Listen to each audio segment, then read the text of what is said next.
The State House and Senate sits down with the Health Department today to ask questions about COVID-19 directives and the department's efforts to combat the illness. Our Jay Burr covering that meeting today and has a closer look at the Q&A that was raised. I think that if we all, as citizens, did this simple measure, we could drive the rates of COVID infection down in our state. Interim Secretary of Health Dr. Jose Romero advocating for mask wearing.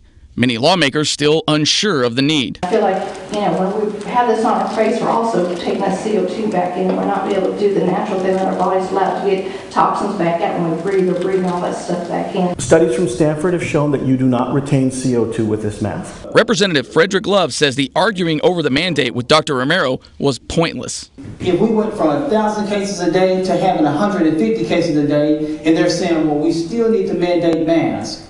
But we're going in the opposite direction. The discussion eventually did pivot to how much power the governor has during a state of emergency, one that has been active in Arkansas since March 11th. It's not just the mask. It's when does this end? At what point do we subjectively decide we are no longer in an emergency? The simple answer is we can't give you endpoints because the disease is still in evolution. Many legislators voicing their frustration about how the executive branch has handled the mask mandate. Would you advocate, yes or no, for the legislature to be called into session to be put this into force of law rather than through this backdoor executive order? Would you advocate that to the governor's office and in public? I think that I can't say that I would or I wouldn't. I would have to look at the individual situation. That's a good politician.